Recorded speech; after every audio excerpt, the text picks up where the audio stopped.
మంచిగా తెచ్చిన ఓ చీర ఇంకా గాజులు తెచ్చిన ఇలా ఈ 10 మంది ఎమ్మెల్యేలకి నేను చూపిస్తా ఉన్నా. దానం నాగేందర్ గారు, కడియం శ్రీహరి గారు, గాంధీ గారు, ఇక మారిన 10 ఎమ్మెల్యేలు, వెంకట్రావు గారు, పోచారం శ్రీనివాసరెడ్డి గారు, కృష్ణమోహన్ గారు ఉన్న 10 ఎమ్మెల్యేలు మీకు చేత కాకపోతే ఇగో ఈ చీరలు గాజులు కొనుక్కొని వేసుకొని తిరుగు రిపబ్లిక్లా. ఇజ్జత్ లేని వాళ్ళు, మీకు ఇజ్జత్ ఉందానే అసలు? మీకు ఇజ్జత్ లేని వాళ్ళు కాబట్టి ఇగో మీ ఇద్దరికి మీరు మొగోలు కాదు కాబట్టి ఇగో చీరలు గాజులు పంపుతా ఉన్నా. ఈ 2 కూడా మీరు వేసుకొని తిరగాలని నేను విజ్ఞప్తి చేస్తూ ఉన్నాను. ఇలా ఎందుకు ఇంత మాట అంటున్నా అంటే నిజంగా దమ్మున్నోటే మొగోన్ లెక్క రాజకీయం చేయాలి. గజ ఎందుకు కొనుక్కుతుర్రా? ఇలా కోర్టు డిసిషన్ రాగానే మీరు అందరూ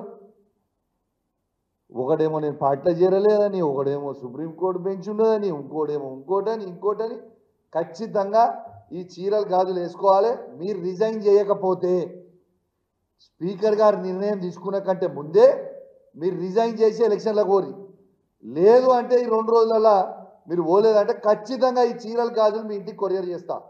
అడ్రస్ కొని కొరియర్ చేస్తా, గ్యారంటీగా చేస్తా. అది కూడా మీడియా సమక్షంలోనే చేస్తా.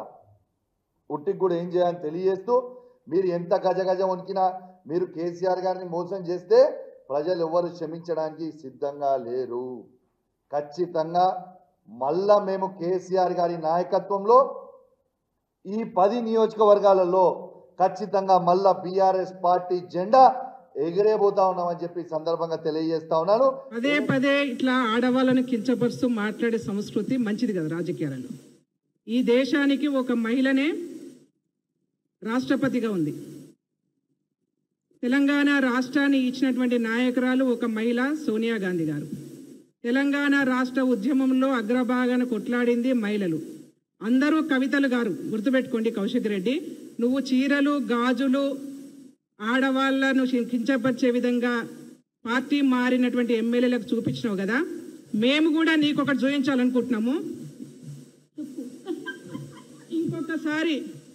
ఇంకొకసారి ఆడవాళ్ళను కించపరుస్తూ మాట్లాడితే ఇదే చెప్పుతోని చెప్పులు తీయాల్సి వస్తుంది. అందుకే మిస్టర్ కౌశిక్ రెడ్డి ఒళ్ళు దగ్గర పెట్టుకొని ఉండు, ఒళ్ళు దగ్గర పెట్టుకొని మాట్లాడు.